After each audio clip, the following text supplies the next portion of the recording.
Good morning students, आपणा सर्वांचं career vision अकॅडमीच्या online प्लॅटफॉर्मवर स्वागत आहे. आज आपण आगामी राज्यसेवा मुख्य परीक्षा तसेच आगामी महाराष्ट्र राजपत्रित संयुक्त मुख्य परीक्षा गट ब व गट क तसेच टीसीएस पॅटर्नच्या नगरपरिषद भरती अभ्यासक्रमाच्या अनुषंगाने 42वी घटना दुरुस्ती तपशीलवार अभ्यासणार आहोत आणि जी तुम्हाला आगामी सर्व प्रकारच्या स्पर्धा परीक्षांमध्ये निश्चितच उपयोगी पडेल. आतापर्यंत बऱ्याच वेळा 42व्या घटना दुरुस्तीवर वेगवेगळे प्रश्न विचारण्यात आलेले आहेत. त्या अनुषंगाने आज आपण 42वी घटना दुरुस्ती तपशीलवार अभ्यासणार आहोत.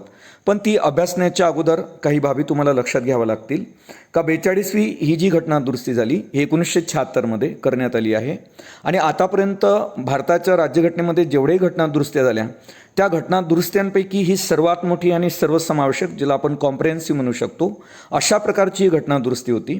आणि या घटना दुरुस्तीचं वर्णन त्याच कारणाने मिनी कॉन्स्टिट्यूशन किंवा लघु राज्यघटना म्हणून करण्यात येते, कारण या घटना दुरुस्तीनं भारताच्या राज्यघटनेमध्ये मोठ्या प्रमाणात फेरफार करण्यात आले होते. जवळपास या घटना दुरुस्तीनं 19 तरतुदी केलेल्या आहेत, ज्या आज आपण अभ्यासणार आहोत. आणि विशेष म्हणजे एक आणखी बाब लक्षात ठेवा का ही जी घटना दुरुस्ती आहे ही स्वर्णसिंग सरदार समितीच्या शिफारसीनुसार करण्यात आली होती. तर आता आपण या घटना दुरुस्तीच्या ज्या 19 तरतुदी आहेत त्या तपशीलवार अभ्यासणार आहोत. तर पहिली जी तरतूद होती का भारताच्या राज्यघटनेमध्ये विशेषतः सारनाम्यामध्ये 3 नवीन शब्द या घटना दुरुस्तीनं ॲड केलेले आपल्याला पाहायला मिळतात. त्याच्यामध्ये समाजवादी असेल, धर्मनिरपेक्ष असेल किंवा एकात्मता, हे 3 नवीन शब्द भारताच्या राज्यघटनेमध्ये ॲड करण्यात आले आणि 42व्या घटना दुरुस्तीनुसार. यावर देखील अनेक वेळा प्रश्न विचारण्यात आला का कोणत्या घटना दुरुस्तीनुसार भारताच्या सारनाम्यामध्ये समाजवादी, धर्मनिरपेक्ष आणि एकात्मता हे 3 नवीन शब्द समाविष्ट करण्यात आले. तर ती घटना दुरुस्ती म्हणजे 42वी घटना दुरुस्ती 1976. त्यानंतर दुसरी तरतूद आपण पाहणार आहोत का नागरिकांची मूलभूत कर्तव्य हा एक नवीन भाग भारताच्या राज्यघटनेमध्ये टाकण्यात आलेला आहे. हे विद्यार्थ्यांनी लक्षात घ्यावं. आणि एक दुसरी बाब लक्षात घ्यावी विद्यार्थ्यांनी का मूळ जी घटना होती भारताची त्या मूळ घटनेमध्ये मूलभूत कर्तव्य मुळात नव्हतीच. तर आपण मूलभूत कर्तव्य हा जो आदर्श घेतलेला हा रशियाकडून घेतलेला आहे आणि मूलभूत कर्तव्य ही देखील सरदार स्वर्णसिंग समितीच्या शिफारसीनुसार भारताच्या राज्यघटनेमध्ये 42व्या घटना दुरुस्तीनुसार टाकण्यात आली. यासाठी भारताच्या राज्यघटनेमध्ये एक नवीन भाग टाकला आणि तो भाग म्हणजे 4A. सोबत एक नवीन कलम देखील ॲड करण्यात आलं, ते म्हणजे 51A. आणि या 51A आज रोजी जर आपण पाहिलं तर 11 मूलभूत कर्तव्यांचा समावेश असलेला आपल्याला पाहायला मिळतो. तर त्या संदर्भात आपण मूलभूत कर्तव्याच्या संदर्भात सेपरेटली एक व्हिडिओ बनवून तपशीलवार त्याचं अभ्यासणार आहोत. मूलभूत कर्तव्य आधी आपण या घटना दुरुस्तीला अभ्यासू. त्यामध्ये मी तुम्हाला सांगितलं की मूलभूत कर्तव्य हे जे आहे हे सरदार स्वर्णसिंग सरदार समितीच्या शिफारसीनुसार टाकण्यात आले. याचं थोडं जर आपण बॅकग्राऊंड जर बघितलं तर ते असं आहे. इंदिरा गांधी ज्या होत्या माजी पंतप्रधान होत्या, तर त्यावेळेस त्यांनी 75-76च्या दरम्यान सरदार स्वर्णसिंग त्यावेळचे एक IAS अधिकारी होते. त्यांना एक बाब सांगितली की तुम्ही एक गोष्ट पडताळून पहा का ज्याप्रमाणे अमेरिकेमध्ये अध्यक्ष शासन प्रणाली आहे तशी अध्यक्ष शासन प्रणाली भारतात लागू करता येईल का, या गोष्टीची पडताळणी करण्यासाठी सरदार स्वर्णसिंग यांच्या अध्यक्षतेखाली ज्या माजी पंतप्रधान होत्या इंदिरा गांधीजी यांनी एक समिती गठीत केली. तर समिती गठीत केल्यानंतर त्यांनी त्या गोष्टी पडताळून पाहिल्या आणि त्यांनी इंदिरा गांधीजींना कळवलं की अशा प्रकारची जी घटना दुरुस्ती आहे अशा आपल्या भारतामध्ये करता येणार नाही. एका अर्थानं अध्यक्ष शासन प्रणाली भारतामध्ये लागू करता येणार नाही, कारण ते भारताच्या राज्यघटनेच्या विरोधात जाईल. तर त्यानंतर त्यांनी एक पर्याय सुचवला इंदिरा गांधीजींना का त्यापेक्षा बेस्ट राहील का तुम्ही नागरिकांना शिस्त लावण्याचा थोडा एक जर प्रयत्न केला तर चांगल्या पद्धतीनं आपलं भारताचं जे शासन आहे हे व्यवस्थितरित्या चालेल. तर त्यासाठी त्यांनी मूलभूत कर्तव्य सुचवलेली आपल्याला पाहायला मिळतात आणि भारतीय नागरिक घटनेच्या चौकटीत राहून आपले कर्तव्य बजावतील अशी एक अपेक्षा या मूलभूत कर्तव्य भारताच्या राज्यघटनेमध्ये ॲड करताना आपल्याला पाहायला मिळते. त्यानंतरचा मुद्दा आपण पाहणार आहोत. जी तिसरी तरतूद आहे ती देखील महत्त्वाचं आहे का यानंतर मंत्रिमंडळाचा जो सल्ला राहील 42व्या घटना दुरुस्तीनंतर तर तो राष्ट्रपतीवर बंधनकारक करण्यात आला. हा देखील अगोदर खूप साऱ्या एक्झाममध्ये हा प्रश्न विचारण्यात आलेला आहे का कोणत्या घटना दुरुस्तीनुसार मंत्रिमंडळाचा सल्ला राष्ट्रपतीवर बंधनकारक करण्यात आलेला आहे, तर 42व्या घटना दुरुस्तीनुसार. त्यानंतर पुढचा चौथी जी तरतूद आहे ती पहा, ती देखील 42व्या घटना दुरुस्तीनं केलेली आहे का प्रशासनिक जे प्राधिकरण आहे किंवा इतर बाबीसाठी जे न्यायाधिकरण आहे याच्या स्थापनेची तरतूद करण्यात आली 42व्या घटनादुरुस्तीनुसार. यासाठी भारताच्या राज्यघटनेमध्ये 2 नवीन कलमांचा समावेश केलेला आपल्याला पाहायला मिळतो. त्यामध्ये मग 323A असेल जे प्रशासकीय न्यायाधिकरणाशी संबंधित होती आणि 323B असेल जे इतर बाबीसाठी न्यायाधिकरणाशी संबंधित होती. तर 323A अंतर्गत जे काही सनदी अधिकारी असतात त्यांचे बदलीचे म्हणा भरतीच्या संदर्भात काही वादविवाद असतील तर ते प्रशासकीय न्यायाधिकरणामध्ये सॉल्व्ह केले जातात 323A कलमानुसार. आणि कलम 323B मध्ये इतर बाबीसाठी न्यायाधिकरण ट्रिब्युनल कोर्ट स्थापन केले जाते ज्याला आपण लवाद म्हणतो. आणि याच घटना दुरुस्तीनं भारताच्या राज्यघटनेमध्ये प्रशासकीय न्यायाधिकरणाशी संबंधित आणि इतर बाबीशी संबंधित न्यायाधिकरण स्थापन करण्यासाठी भारताच्या राज्यघटनेमध्ये एक नवीन भाग ॲड केला आणि तो भाग म्हणजे 14 यावरही प्रश्न विचारण्यात आला होता. प्रशासकीय न्यायाधिकरणाशी संबंधित असणारा नवीन भाग 14 हा भारताच्या राज्यघटनेमध्ये कितव्या घटनादुरुस्तीनं समाविष्ट करण्यात आला तर 42वी घटनादुरुस्ती 1976. आणि प्रशासकीय न्यायाधिकरणाशी संबंधित कलमा कोणत्या तर 323A आणि 323B या बाबी विद्यार्थ्यांनी आवर्जून लक्षात ठेवाव्या. त्यानंतर 42व्या घटनादुरुस्तीनं केलेली आपण 5वी तरतूद बघणार आहोत. का 1971ची जी जनगणना होती आज रोजी आपण पाहिलं का राष्ट्रपतीच्या निवडणुकीसाठी हीच जनगणना आजपर्यंत प्रमाणित मानण्यात आलेली आहे 1971ची. तर त्या 5वी तरतूद अशी आहे 42व्या घटनादुरुस्तीनुसार का 1971च्या जनगणनेवर आधारित लोकसभेच्या आणि विधानसभेच्या जागा 2001 पर्यंत गोठवण्यात आल्या होत्या. परंतु अलीकडे नेमकं काय झालं की 84वी घटनादुरुस्ती झाली आणि या 84व्या घटनादुरुस्तीनं लोकसभा आणि विधानसभेच्या जागा आता जर आपण अभ्यासलं तर 2026 पर्यंत गोठवण्यात आलेले आहे. तोपर्यंत लोकसभा आणि विधानसभेच्या जागांमध्ये बदल होणार नाही. पण त्यावेळेस ही जी 5वी तरतूद होती ही लक्षात ठेवा का 1971च्या जनगणनेवर आधारित लोकसभा आणि विधानसभेच्या जागा कधीपर्यंत गोठवण्यात आल्या होत्या 2001 आणि अशी तरतूद देखील 42व्या घटनादुरुस्तीनं केलेली आपल्याला पाहायला मिळते. नंतर आपण पाहणार आहोत घटनादुरुस्ती न्यायिक पुनर्विलोकनाच्या व्याप्तीच्या बाहेर ठेवण्यात आली. आता या ठिकाणी एक महत्त्वाचा मुद्दा निर्माण होतो. घटनादुरुस्ती न्यायिक पुनर्विलोकनाच्या व्याप्तीबाहेर ठेवण्यात आली. घटनादुरुस्ती कोण करणार? सरकार. आणि त्याचं पुनर्विलोकन कोण करणार? न्यायालय करणार. आणि सरकारचं असं म्हणणं होतं का आम्ही ज्या काही घटना दुरुस्त्या करू त्याला न्यायिक पुनर्विलोकन लागू करायचं नाही. त्यासाठी इंदिरा गांधीजीनं विशेषतः घटना दुरुस्तीला न्यायिक पुनर्विलोकनाच्या व्याप्तीबाहेर ठेवलं. आणि आपण पाहिलं की भारताच्या राज्यघटनेमध्ये कलम 137 आहे जे सरकार ज्या काही घटना दुरुस्ती करते त्या घटना दुरुस्त्या भारतीय राज्यघटनेशी सुसंगत आहे की नाही या बाबी पडताळून पाहण्याचं काम न्यायिक पुनर्विलोकनाच्या तत्वाच्या अंतर्गत सर्वोच्च न्यायालय 137 कलमाच्या अंतर्गत आता करत असते. ही बाब लक्षात ठेवा. तर त्यावेळेस 42व्या घटनादुरुस्तीनुसार ही घटनादुरुस्तीला न्यायिक पुनर्विलोकनाच्या व्याप्तीच्या बाहेर ठेवण्यात आलं होतं. ही आपली 6वी तरतूद पाहत आहोत आपण. त्यानंतर 7वी तरतूद पाहणार आहोत का सर्वोच्च न्यायालय आणि उच्च न्यायालयाचे जे न्यायिक पुनर्विलोकनाचे आणि प्राधिलेख करण्याचे जे अधिकार क्षेत्र आहे तर ते देखील इंदिरा गांधीजीने मर्यादित केले होते. याच घटनादुरुस्तीनुसार 42व्या सर्वोच्च आणि उच्च न्यायालयाचे न्यायिक पुनर्विलोकनाचे आणि प्राधिलेख करण्याचे वेगवेगळे 5 प्रकारचे प्राधिलेख काढतात. हेवेस क्रॉप्स असेल किंवा उत्प्रेषण असेल बंदी प्रत्यक्षीकरण असेल अशा प्रकारचे ते प्राधिलेख आहे. तर हे प्राधिलेख करण्याचे 5 प्रकारचे प्राधिलेख करण्याचे अधिकार क्षेत्र देखील या 42व्या घटनादुरुस्तीने मर्यादित केले होते. ही बाब देखील आवर्जून लक्षात ठेवा.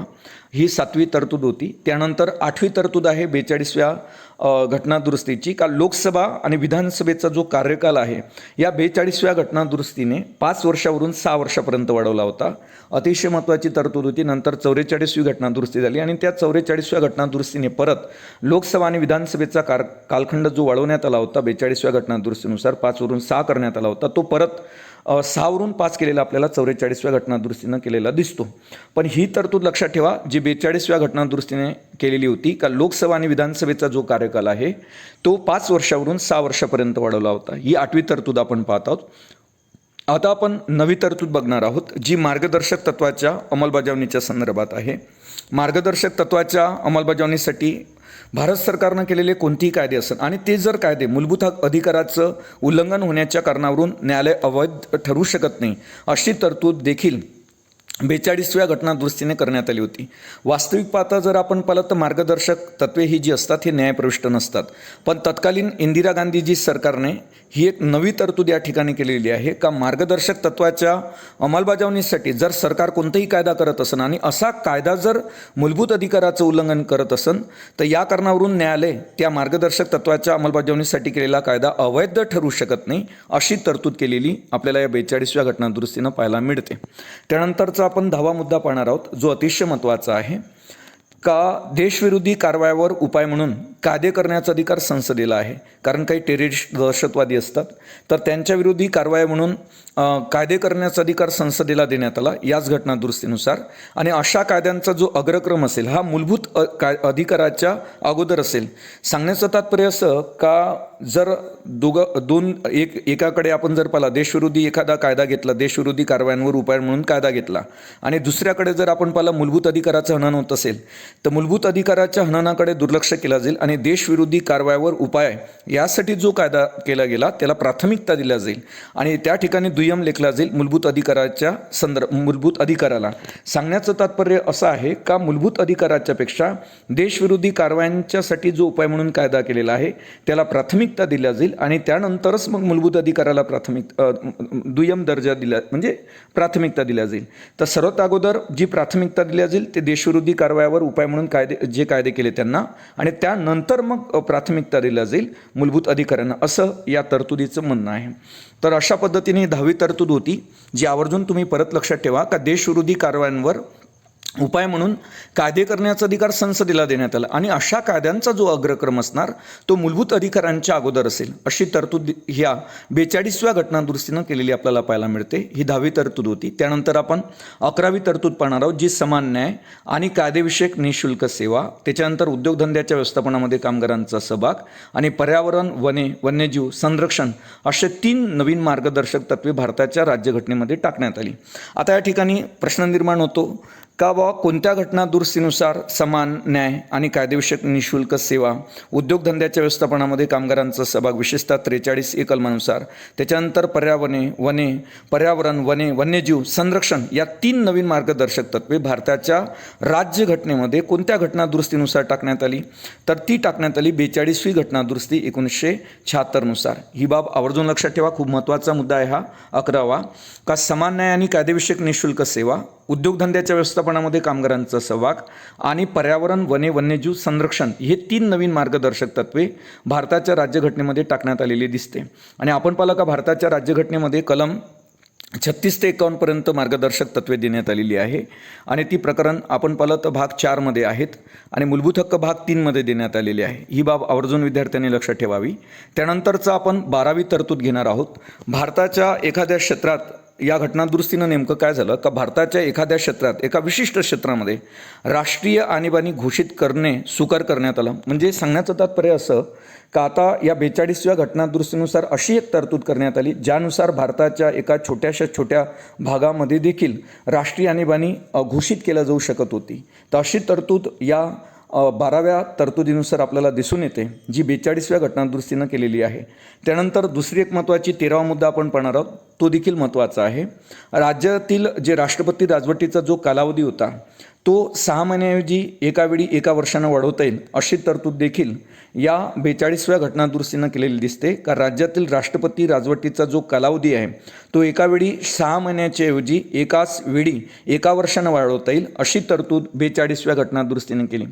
यावर तुम्हाला प्रश्न येऊ शकतो खालीलपैकी कोणत्या घटनादुरुस्तीने राज्यातील राष्ट्रपती राजवटीचा कालावधी एकावेळी 6 महिन्याऐवजी 1 वर्षाने वाढवता येईल अशी तरतूद करण्यात आली तर ती घटनादुरुस्ती म्हणजे 42वी घटनादुरुस्ती. त्यानंतर 14वा मुद्दा देखील खूप महत्त्वाचा आहे. जर कायदा आणि सुव्यवस्थेची जर एखाद्या राज्यामध्ये गंभीर परिस्थिती निर्माण झाली तर ती हाताळण्याचं जे काम आहे ते कर्तव्य केंद्र सरकारचं आहे आणि त्या राज्यात मग केंद्राला सशस्त्र दल पाठवण्याचे अधिकार आहे अशी ही तरतूद होती. तर ही तरतूद देखील खूप महत्त्वाची आहे का कोणत्या घटनादुरुस्तीनुसार कायदा आणि सुव्यवस्थेची गंभीर परिस्थिती जर एखाद्या राज्यामध्ये निर्माण झाली असेल तर त्या राज्यामध्ये सशस्त्र दल पाठवण्याचे अधिकार केंद्राला देण्यात आले होते. तर ती म्हणजे 42व्या घटनादुरुस्तीनुसार हा अधिकार केंद्राला देण्यात आला होता. जर एखाद्या राज्यामध्ये कायदा आणि सुव्यवस्थेची परिस्थिती निर्माण झाली असेल किंवा गंभीर परिस्थिती निर्माण झाली असेल तर ती केंद्र सरकारच हाताळेल आणि त्यासाठी केंद्र सरकार त्या राज्यामध्ये सशस्त्र दल पाठवेल. अशा प्रकारची तरतूद आपल्याला 42व्या घटनादुरुस्तीनं 14व्या मुद्द्यामध्ये केलेली दिसते. त्यानंतर 15वा तो देखील खूप महत्त्वाचा मुद्दा आहे जो आता आपण अभ्यासणार आहोत. तर या ठिकाणी आपल्याला पाहायला मिळते का शिक्षण असेल, वने असेल, वन्य पशु व पक्षी यांचं संरक्षण, त्यानंतर वजनमापे आणि न्यायव्यवस्थेचं प्रशासन. तर हे जे 5 मुद्दे आहे, 5 विषय राज्यसूचीतून समवर्ती सूचीत टाकण्यात आले. मग तुम्हाला या ठिकाणी जवळपास आतापर्यंत MPSCच्या वेगवेगळ्या एक्झाममध्ये हा प्रश्न आलेला आहे का राज्यसूचीतील 5 विषय समवर्ती सूचीमध्ये टाकण्यात आले. कोणत्या घटनादुरुस्तीनुसार हे विषय टाकण्यात आले तर 42वी घटनादुरुस्ती अधिनियम 1976 नुसार राज्यसूचीतले 5 विषय समवर्ती सूचीमध्ये टाकण्यात आले. त्यामध्ये मग शिक्षण असेल, वने असेल, वन्य पशु पक्षी असेल यांचं संरक्षण असेल, वजन व मापे असेल आणि न्यायव्यवस्थेचं प्रशासन. पण सर्वोच्च न्यायालय आणि उच्च न्यायालय वगळता इतर न्यायालयांचं संघटन आणि संरचना हे 5 विषय आपल्याला दिसतात का राज्यसूचीतून समवर्ती सूचीमध्ये या 42व्या घटनादुरुस्तीनुसार टाकण्यात आलेले पाहायला मिळतात. त्यानंतर 16 मुद्दा आपण बघणार आहोत जो अतिशय महत्त्वाचा आहे का या घटनादुरुस्तीनं म्हणजेच 42व्या घटनादुरुस्तीनं संसदेत आणि विधानसभेत जे गणपूर्तीची आवश्यकता होती ती रद्द करण्यात आली. मग यावरही प्रश्न येऊ शकतो तुम्हाला का कोणत्या घटनादुरुस्तीनुसार संसदेत आणि विधानसभेत गणपूर्तीची जी आवश्यकता होती ती रद्द करण्यात आली. तर आपण पाहिलं का 42व्या घटनादुरुस्तीनुसार संसदेत आणि विधानसभेत गणपूर्तीची जी आवश्यकता होती ती रद्द करण्यात आलेली आहे. त्यानंतर दुसरा एक 17 आपण पाहणार आहोत, 17 मुद्दा पाहणार आहोत का संसद सदस्य आणि संसदेच्या समित्या यांचे जे काही अधिकार असतील किंवा विशेष अधिकार असेल ते वेळोवेळी ठरवण्याचा जो अधिकार असेल तो संसदेला असेल अशी देखील तरतूद या 42व्या घटनादुरुस्तीनं करण्यात आलेली आपल्याला पाहायला मिळते की संसद सदस्य आणि संसदेच्या ज्या काही समित्या असतील त्यांचे अधिकार असो किंवा मग विशेष अधिकार असो हे ठरवण्याचे जे अधिकार राहणार आहेत ते संसदेला राहणार आहे. अशी तरतूद देखील 42व्या घटनादुरुस्तीनं केलेली आपल्याला पाहायला मिळते. त्यानंतर याच घटनादुरुस्तीनं नेमकं काय झालं का याच घटनादुरुस्तीनं अखिल भारतीय न्यायिक सेवा निर्माण केलेल्या आपल्याला पाहायला मिळतात. तर ही लक्षात ठेवा का खालीलपैकी कोणत्या घटनादुरुस्तीने अखिल भारतीय न्यायिक सेवा निर्माण करण्यात आल्या होत्या भारतामध्ये. तर सध्या भारतामध्ये 3 प्रकारच्या अखिल भारतीय सेवा आहेत. IAS असेल, IPS असेल आणि IFS असेल. आणि अखिल भारतीय सेवा ज्या निर्माण केल्या जातात त्या भारतीय राज्यघटनेच्या 312 कलमानुसार आणि राज्यसेवा अशा प्रकारचा राज्यसभेला ठराव पास करण्याचा अधिकार आहे. अखिल भारतीय सेवा निर्मितीचा जो ठराव पास करेल ती राज्यसभा 312 कलमानुसार. तर 42व्या घटनादुरुस्तीनुसार अखिल भारतीय न्यायिक सेवा निर्माण करण्यात आल्या होत्या. यावर तुम्हाला प्रश्न विचारण्यात येऊ शकतो का अखिल भारतीय न्यायिक सेवा कोणत्या घटनादुरुस्तीनुसार निर्माण करण्यात आल्या होत्या तर म्हणजे 42व्या घटनादुरुस्तीनुसार. पण आपण काय पाहतो का न्यायव्यवस्थेमध्ये एखादा व्यक्ती जर स्पर्धा परीक्षेच्या माध्यमातून गेला तर त्याला अनुभव असेलच असं नाही. त्या कारणानं बेस्ट वे राहील का तो व्यक्ती टप्प्याटप्प्यानं जर वरपर्यंत गेला तर खूप चांगलं राहील कारण तो एक अनुभवी व्यक्ती असेल. तर त्यामुळं कनिष्ठ न्यायालयातून मग जिल्हा न्यायालय, त्यानंतर उच्च न्यायालय, त्यानंतर सर्वोच्च न्यायालय अशी जर प्रोसेस असली तर एक अनुभवी व्यक्तिमत्व जे न्यायिक असेल ते आपल्या देशाला मिळू शकतो. तर त्यामुळं ही जी तरतूद होती अखिल भारतीय न्यायिक सेवेची मला असं वाटते का ती चुकीची होती. कारण न्यायव्यवस्थेमध्ये स्पर्धा परीक्षेतून एखादा व्यक्ती हा न्याय करू शकेलच असा व्यक्ती तिथं निवडून दिला जाईलच याची शाश्वती देता येत नाही. पण त्यावेळेस आपण पाहतो का ही तरतूद 42व्या घटनादुरुस्तीनं केलेली आपल्याला पाहायला मिळते अखिल भारतीय न्यायिक सेवेची. त्यानंतर आपण या घटनादुरुस्तीतला एक शेवटचा मुद्दा अभ्यासणार आहोत का जे काही सनदी अधिकारी असतात तर चौकशीचा त्यांचा दुसरा टप्पा असतो. तर चौकशीच्या दुसऱ्या टप्प्याची तरतूदच वगळण्यात आली.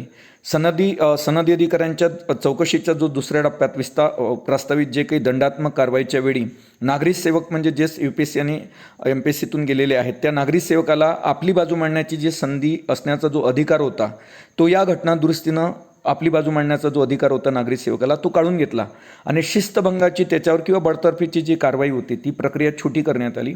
या संदर्भात तुम्हाला असा प्रश्न विचारला जाऊ शकतो का कोणत्या घटनादुरुस्तीनुसार नागरिक सेवकाला आपली बाजू मांडण्याची संधी असण्याचा अधिकार काढून घेण्यात आला किंवा शिस्तभंगाची कारवाई प्रक्रिया छोटी करण्यात आली किंवा नागरिक सेवकाला चौकशीच्या दुसऱ्या टप्प्यात त्याच्यावर जी कारवाई होणार होती ती संपुष्टात आणण्यात आली किंवा एकाच टप्प्यात त्यावर कारवाई करण्यात आली. तर असे ज्या घडामोडी आहे ह्या सगळ्या आपल्याला पाहायला मिळतात का ह्या सर्व तरतुदी 42व्या घटनादुरुस्तीनं केलेल्या दिसतात का नागरी सेवकाला आपली बाजू मांडण्याची संधी असण्याचा जो अधिकारच होता दुसऱ्या टप्प्यात तो काढून घेण्यात आला आणि त्यावरची जी शिस्तभंगाची कारवाई चालणार होती ती संक्षिप्त करण्यात आली.